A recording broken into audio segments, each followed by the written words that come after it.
নমস্কার, আমি শাশ্বতী। সবাইকে জানাই আন্তরিক শুভেচ্ছা। সবাই সুস্থ থাকুন, ভালো থাকুন, আনন্দে থাকুন। আর আজকে আন্তরিক শুভেচ্ছার সাথে প্রভাতী শুভেচ্ছাও জানাচ্ছি, কারণ কোনোদিনও আমি এই সকাল সকাল ভিডিও করতে পারি না, হয়ই না করা। তো আজকে আমার নিজের কাছেই নিজের বেশ একটা ভালো লাগছে। আসলে সকালবেলাটা বেরিয়ে পড়ি একটু হাঁটতে, তো এখন এত গরম হাঁটতে গেলে মানে মাথার ঘাম পায়ে পড়ছে, তাই জন্য হাঁটতে যাচ্ছি না। আর আমাদের একটা নতুন মানে এক্সটেনশন হয়েছে বাড়িতে, তো এখান থেকে একটা বারান্দা বেরিয়েছে, আর বারান্দার সামনে সুন্দর একটা গাছে একদম হলুদ ফুল ফুটে রয়েছে। সেটা আমি অনেকবার দিয়েছি, আর এই ভিডিওর পেছনেও আছে। তো সেখানে বসে বসেই ভিডিওটা করছি। আজকে হ্যাশট্যাগ আমরা সকলের টপিক দিয়েছে আমাদের বন্ধু মিতা চ্যাটার্জি।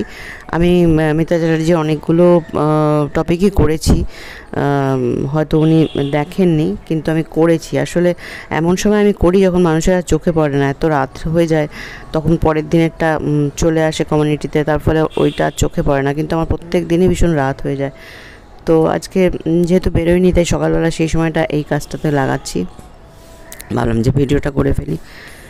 তো উনি দিয়েছেন বেশ সুন্দর দুটো টপিক। একটা হচ্ছে উপহার পেতে ভালো লাগে, আর একটা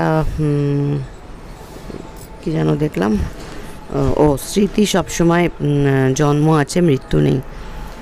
উপহারের কথা প্রথমে বলি যে উপহার পেতে অবশ্যই ভালো লাগে। উপহার মানে কিন্তু এই নয় যে আমাকে খুব দামি দামি উপহার দিতে হবে।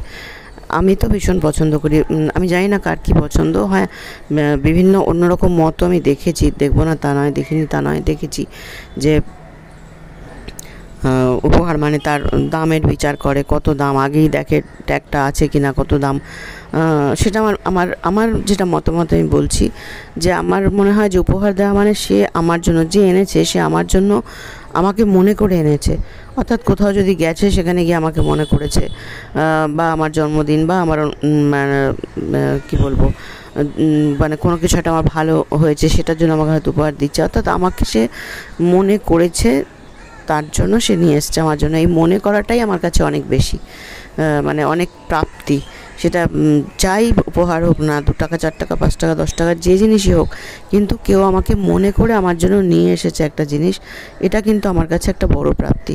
তার দামের ট্যাগ আমি কখনো দেখি না, দেখার মনও চায় না। একটা সময় আমি কিন্তু ভীষণ উপহার দিতে মানে ইচ্ছা করতো, যখন আমি চাকরি করতাম না। আমি যখন মানে চাকরির আগে বলছি, আমি যখন নিজে আয় করতাম না, তখন আমি ভীষণভাবে চাইতাম যে আমি নিজে আয় করব, এবং কিছু আমার যাকে যেটা ইচ্ছা হবে আমি দেবো।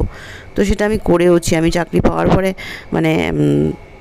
সে মানে এমন কাউকে নেই যে দিইনি, সে মাসি শাশুড়ি, মেসো শ্বশুর থেকে আরম্ভ করে যাকেই মনে হতো, যে জিনিসটা দেখছি এত ভালো লাগছে, সেটা আমার প্রয়োজনের নয়, কিন্তু মনে করতাম কাকে দিলে কে মানে কার বেশ ভালো লাগবে, কাকে খুশি হবে, কার কাজে লাগবে, মনে করে করে আমি কিনে আনতাম, কিনে এনে দিতাম।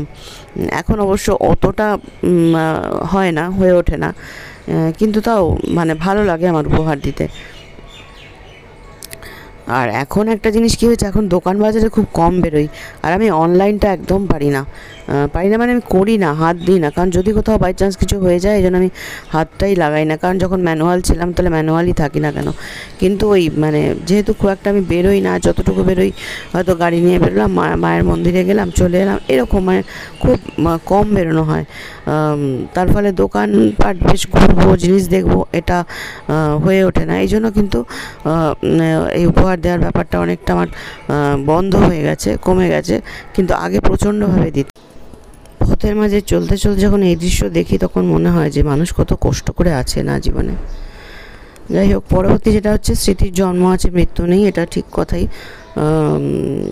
তবে আমার মনে হয় কিছু কিছু স্মৃতির মৃত্যু থাকা ভালো। যেগুলো খারাপ স্মৃতি, সেগুলোকে বয়ে বেড়ানোর কোনো মানে নেই। আমরা তো ঘরবাড়ি পরিষ্কার করি, আমরা কি ঘরবাড়ির মধ্যে নোংরা জমিয়ে রাখি? দেখো ভাগ্যের উপরে কত বিশ্বাস, হাতে কত আংটি।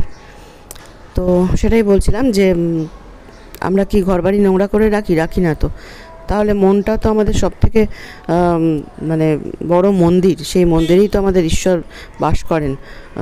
তো সেটাকে কেন নোংরা করে রাখবো? খারাপ স্মৃতি জমিয়ে রাখা, কে আমাকে কোন কথা বললো, কার এতে আমি ব্যথা পেলাম, কে আমাকে মানে বুঝলো না, এই যে নানান ধরনের খারাপ স্মৃতিগুলো আছে না, সেইগুলোকে বার করে দেওয়াটা হচ্ছে ভীষণভাবে জরুরি। তা নাহলে পরে মনের যে শক্তিগুলো আমাদের, এগুলো নিয়ে যখন আমরা ভাবতে বসি, ও এই করলো, ও সেই করলো, এই করলো, এই স্মৃতিগুলো যখন আমাদেরকে নাড়াচাড়া দেয়, তখন আমাদের মধ্যে কিন্তু কোনো রকম পজিটিভিটি গ্রো করে না, যা করে সেটা নেগেটিভিটি।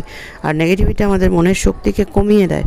যখন আমাদের সংসারে চলতে গেলে তো প্রচুর চড়াই উতরাই আছে, তো যখন চড়াই তখন ভালো, কিন্তু যখন উতরাই আসে তখন আমরা ভেঙে পড়ি। জীবনে যখন মানে ঝড় ওঠে ভেঙে পড়ি, কিন্তু অনেকে আছে সেই ঝড়েও দাঁড়িয়ে থাকে। তো সেই দাঁড়িয়ে থাকার জন্য কিন্তু মনের শক্তিটা ভীষণ দরকার। আর এই মনের শক্তিটা পাবো কোথা থেকে? যদি আমার ব্যাটারি চার্জ না থাকে, ব্যাটারি আমার চার্জ কী করে থাকবে? যদি আমার মনের মধ্যে আমি এরকম নেগেটিভিটিকে পুষে রাখি, তাহলে আমার ব্যাটারি কখনো চার্জ থাকতে পারে না। সুতরাং আমার মনে হয় যে এরকম ধরনের যে স্মৃতিগুলো আছে, খারাপ স্মৃতিগুলো, যেগুলো আমার মনকে কোনোরকমভাবে উদ্বুদ্ধ করে না, মানে আরও রাগ, ইরিটেশন, বিরক্তি এগুলো বাড়িয়ে তোলে, সেই সব স্মৃতিকে কিন্তু একদম মানে মুছে ফেলতে হয়।